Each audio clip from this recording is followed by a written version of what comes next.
I never believed in the idea of a dream home until we found ours, a sun-drenched apartment on the 5th floor of an old brownstone. From the moment we stepped inside, it felt alive. Warm hardwood floors, exposed brick walls, and wide windows. Catching the city skyline, everything whispered promise. Lila, my wife, laughed softly, running her hand along the brick, radiant in the golden light. We felt unstoppable, but that first night, something stirred. It began with faint creaks, like floorboards sighing deep inside the walls. I chalked it up to the wind or the house settling. But then came the tapping, slow, hollow, deliberate. Tap, tap, tap. I froze in bed, Leela asleep beside me, her hand resting gently on my shoulder. My heartbeat quickened, guilt crept in. Had we moved too quickly, too eagerly? Was there history in these walls, forgotten pain, maybe even death? The idea clung to me like damp air. The next morning, over coffee, I told Lila. She didn't laugh. "You heard it again?" she asked softly, worried but calm. "Old house quirks," she suggested. I nodded, grateful for her steadiness. But I couldn't let it go. I began charting every sound, mapping creaks, whispers, faint movements. The apartment became a puzzle I had to solve. I filled my journal with notes and floor plans, recording every anomaly. I even set up an audio recorder near the radiator, convinced the truth would surface through data. But the more I searched, the more I feared what I'd find. Lila watched me change. Her eyes, once carefree, now held unease. One evening she asked, "What if this place isn't safe?" I kissed her forehead and promised to fix it. But we both knew something was shifting between the walls and between us. Then, one stormy night, I woke at 2:17 a.m. to a whisper, "Remember." The word was soft but clear, floating in the darkness.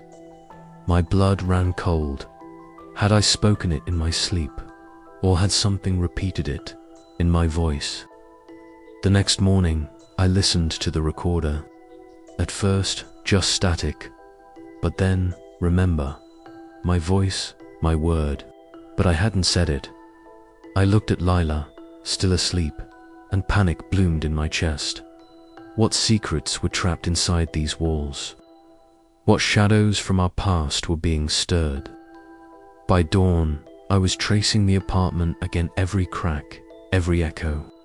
And the whispers on the recordings grew louder, closer. Each one chipped away at the fragile trust between us. I could feel it. The walls weren't just echoing sounds. They were listening. They knew more than we did. And if they knew our secrets, before we spoke them aloud, how long before they tore us apart? I haven't truly slept since that night. Every creak in the walls feels like a challenge, daring me to listen closer.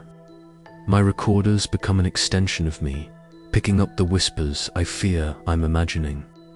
Silence has started to feel conspiratorial. Yesterday, while measuring spices in the kitchen, I heard faint tapping in the wall shared with the living room, too deliberate to be the radiator. Tap tap, pause, tap tap, almost Morse code. My heart pounded as I crept into the living room. Lila was watering our herb garden, her face tight with worry. "You doing your acoustical survey again?" she asked. I didn't reply, just pressed my ear to the wall. The tapping stopped. Then it returned, soft like fingertips dragging across brick. I grabbed my recorder and hit record. Lila watched, arms folded, her eyes a sharp mix of concern and fear. Later, I played it back. Beneath static and tapping came a voice, faint but clear. "You lied." My stomach dropped. "Lead. I've been honest except one detail about my last job, the one I left Bad terms, did that count? When Lila came home, I asked her if she heard anything strange. She shrugged, just the house settling. But she avoided my eyes. Was she hiding something, testing me? That night, I couldn't sleep. At 1:03 a.m., I heard a soft scraping above the loft stairs. I climbed up, every step heavier than the last. The motion sensor lamp flickered on. I followed the noise to the attic. Hatchel was shut, always stuck. But tonight, it opened. A rush of cold air hit me. Inside, just dust, beams, pipes. Until I heard it. Laughter, faint, high-pitched, distorted. I staggered back. The light went out. I realized I'd been holding my breath. Morning brought no relief. I moved through our routine like a ghost. Lila tried to comfort me, her touch trembling. "We'll find an explanation," she whispered. But even she was unraveling.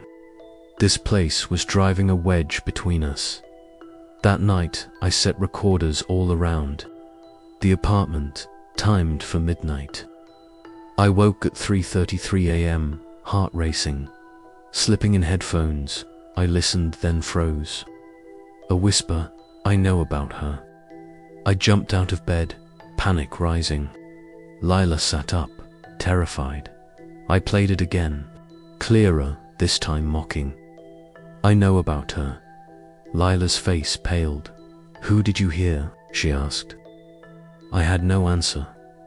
That was the moment I understood. The voices weren't random. They knew us. Secrets, our guilt. This wasn't a haunting. It was an invasion. As dawn filtered through the curtains, I packed away the recorders. Lila curled up beside me. I clung to her warmth, but the words still echoed. I know about her. I didn't sleep. I just stared at the ceiling, wondering, who was she, and how did the walls know? Outside, the city moved, unoblivious. But inside our home, the whispers were no longer passive. They were watching, listening, and they were coming for us. The apartment felt alive, breathing, pulsing, exposing every fracture in my soul. Each morning, I woke with a tightness in my chest, as though the walls had pressed in on me during the night, whispering secrets I never meant to share. After another sleepless night, I found Lila in the kitchen, fatigue lining her face. She handed me coffee with trembling hands. "Rough night?" she asked gently. I nodded. "They said something last night." "What did they say?" Staring at my reflection in the window, I whispered, "I know about her." Her face drained of color. She crouched down, hand on her forehead. "Oh God, what does that mean?" "I don't know. It could be about either of us." In the days that followed, suspicion infected our home. I watched Lila too closely, flinching every time she checked her phone. Was she hiding something? Was I? "You're turning this place into a madhouse," she snapped when I accused her with a recorder in hand. "Maybe you're the one lying." I withdrew, retreating to the loft to sleep alone, haunted by dreams of betrayal and whispered blame. When I woke, the apartment was quiet. Lila sat at the table, eyes red but focused. "I'm calling the building manager. Maybe there's a logical explanation." "It's not just noise," I muttered. "It's talking to us." "You need help," she said gently. "You're spiraling." The word hit hard. I was unraveling. Later, I wandered the apartment, re-listening to the whispers. "You lied, remember? I know about her." The walls weren't just speaking, they were revealing our buried guilt. That night, we barely spoke over dinner. Finally, I asked, "What aren't you telling me?" Tears welled in her eyes. "I never cheated. But there was someone before. You, Someone I thought I loved. Why hide it? Because I was ashamed. I stood, shaking with anger and hurt. Do you know what this place is doing to me? The walls are feeding on our secrets. I'm sorry, she whispered. Something broke between us in that moment. Later, the tapping returned louder, more desperate. I played the recorder. One word cut through the noise. Forgive. Forgive what? The lies. The shame. I dropped to my knees, overwhelmed. I found Lila curled on the bed, broken. Kneeling beside her, I asked, "Can you forgive me?" She looked up, tears falling. Can I forgive myself? In the stillness that followed, I understood the haunting came not from the walls, but from our own unspoken wounds. Our guilt, our fears, had invited the darkness in. Curled in her arms that night, I realized forgiveness was the only way out. The whispers might never stop, but if we could face them together, maybe they would lose their power. I wake in darkness, briefly lost, no name, no place.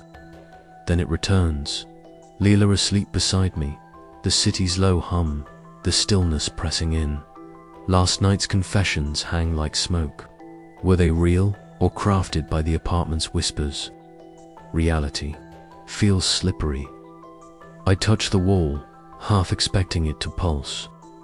My reflection looks worn, divided, one life in daylight, the other lost in mental fog. I try anchoring myself. Leela's confession of her affair was real, her tears, her voice, the wall said forgive. But what about the other messages? You lied. Remember, I know about her. Truth or projections of my guilt. By midday, the confusion claws at me. I step out, hoping distance might help. The apartment feels distorted watching me. Outside, the city moves on, uncaring. I breathe deeply. For a second, sunlight cuts through. The fog, I walk without direction, caught on one loop. Is the apartment doing this to us, or am I unraveling? Every creak, every groan amplified by paranoia or planted by design. At a cafe, I cradle a tea, watching steam curl. I imagine myself from afar, a man on the edge, clinging to small comforts. I scroll through our photos, wedding smiles, vacations, lazy mornings. They now feel double-edged. Was her joy real, or was it already slipping away? Returning home, things feel darker. I expect to hear whispers, to see memories replayed. I play the last recording, only static, then a breath. Not a whisper, just a sigh, but it feels personal. Is it from the walls, or me? I replay it, searching for meaning. But each listen makes me question more. Did I hear a laugh in the attic? Or did I invent it, chasing ghosts to make sense of dread?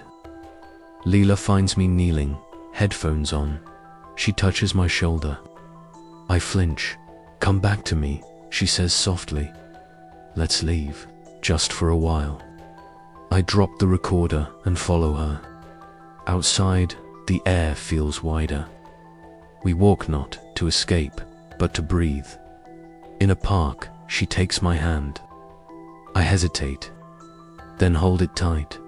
We're real, I say. She nods. And this is as real. For a moment, doubt eases. Maybe the apartment preyed on our silence, but truth lives in our choices. In trust, the sun rises. Birds chirp. The whispers don't. Follow. Freedom, though fragile, exists beyond the walls. But we'll return, and the apartment will wait. When we do, we must choose. Let the echoes shape us, or answer back with honesty, with forgiveness, because the real danger isn't ghosts. It's the lie that secrets protect us. And now we know you can't outrun your own echo. Keys in hand, I stood before the apartment door, heart pounding. Beside me, Lila's steady gaze anchored me.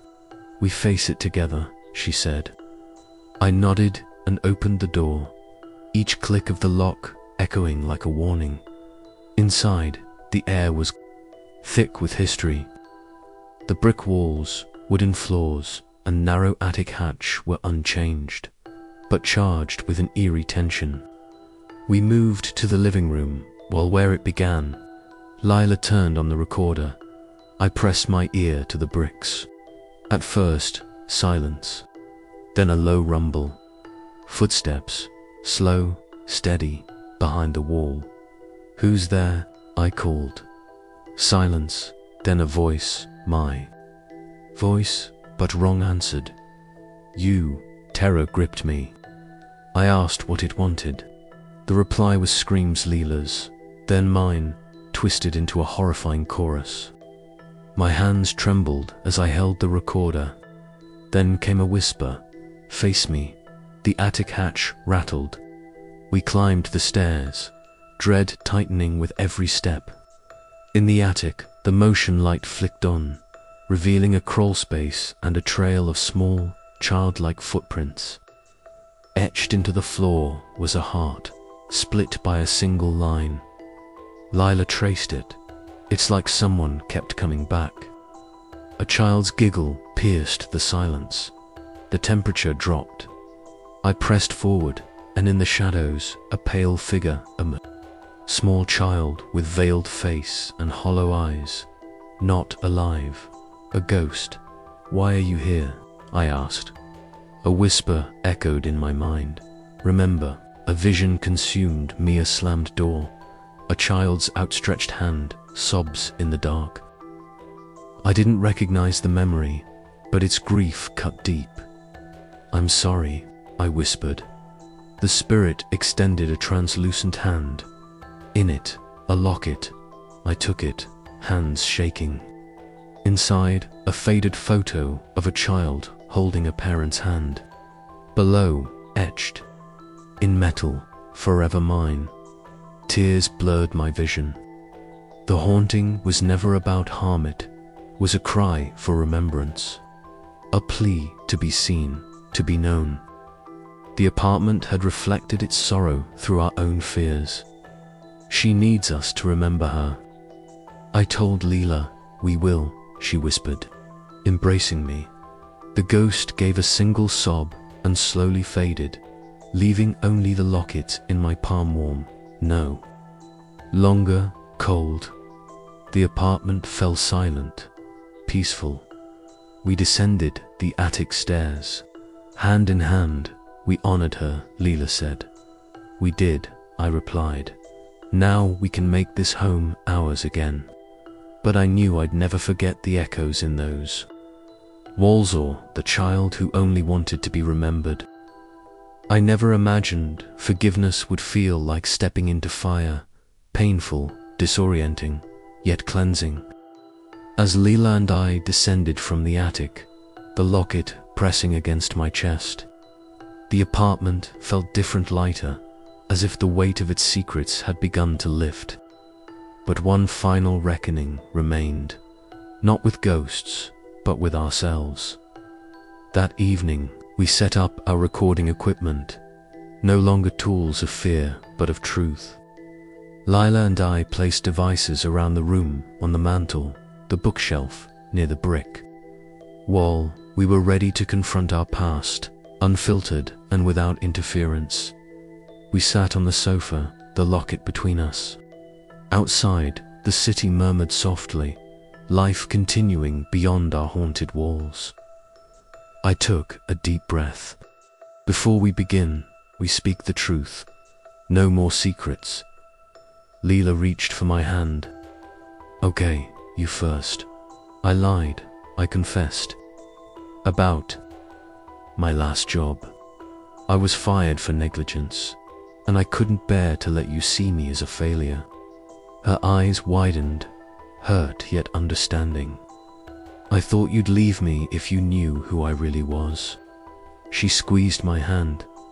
"Thank you for telling me." I breathed easier. Your turn. She hesitated. I didn't cheat, but I hid how things ended. Her parents sent me a letter, begging me to stay. I couldn't face the shame, so I burned it. I wanted to erase it, but it's a part of me. I moved closer, tears rising. I'm sorry I made you feel unsafe sharing that. She shook her head. You deserve honesty. We embraced, trembling. The apartment seemed to sigh, stirring gently, as if acknowledging our truth. Then the recorder chimed, playing back our confessions. Our voices filled the space, untainted. No echoes, no distortions, just truth. But it wasn't the playback that marked the climax. It was action. I stood and walked to the sealed fireplace, retrieving old letters and red drafts I'd written. To Leela in the early days, full of hope. I placed them in the hearth.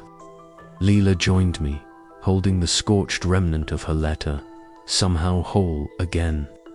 Together, we laid the papers in a stack and lit a match as the fire caught. A strange peace settled over me. It wasn't enough to confess, we had to let go. The letters blackened and curled, our shame crackling in the flames. We didn't just speak our truth. We burned it into the past. The apartment remained still, bathed in the fire's glow. Leela rested her head on my shoulder. We did it, she whispered. I kissed her hair. We did. My phone buzzed. The manager approved repairs for the attic. The timing felt poetica, physical mending mirroring our own. I shut off the recorder. No more messages, no echoes, only the quiet truth of our breath and the fire's final flickers. As the last ember died, we stepped away, arms entwined. The apartment stood unchanged, yet somehow softer, like it too had been forgiven. Because in the end, the greatest hauntings are the ones we carry inside. The truest healing begins when we dare to face ourselves and choose to forgive. I wake to stillness, a gentle hush, only distant traffic outside. For the first time since moving in, the apartment feels peaceful, as if it too has exhaled. Light streams over the hardwood floor, and hope stirs within me. Leela lies beside me, hair like silk on the pillow. I trace her cheek, grateful for the safety she brings. The guilt is still there, faint and fading, but it no longer owns us. We confessed, we forgave, we burned our secrets. What remains is truth, and a love resilient enough to withstand any echo, stretching sore muscles. I find the old locket in the living room, dulled silver gleaming softly. I slip it into my pocketer, silent promise to remember the child and the lesson she gave. Every life deserves to be heard. Leela joins me with tea. Thank you, I say. She smiles. Thank you for trusting me. We sip in silence, surrounded by warmth, not shadows. The apartment no longer holds fear. It's ours again, a canvas for a new chapter. At breakfast, we make plans, fresh paint, curtains, unpacked books. Talk of hikes and brunches feels like rebuilding a life we once paused. While scrubbing chipped mugs, I reflect on trust. How easily it fractures, how beautifully it mends when fed with honesty. Later, I meet the building manager about the attic repairs. Back home, Lila nods at the work order. By Friday, I want the happy photos back on the walls. I grin. Deal. That evening, dusk softens the city. We lay a tarp, dip brushes into white paint, our symbol of renewal, and laugh as it splashes on our jeans. A breeze brings the scent of jasmine, then a soft thump from the wall. I freeze. Lila looks up, concerned. A lullaby drifts through, familiar and tender. I press my ear to the wall. It's the same melody from the attic, but it feels change no longer a warning, but a memory asking to be honored. She's still here, Leela whispers. I nod, and she always will be. The echoes weren't meant to be erased. They are part of this place's soul. Remembering her set us free and bound us to her story. Her lullaby isn't a haunting. It's an invitation to listen. I rest, a hand on the painted brick. We remember you. The song fades, only the brush remains, smoothing over stone. With each stroke, we seal our vow. This home will hold light, memory, and the kind of love that listens. And as we paint, the walls seem to exhale to not with fear, but with peace.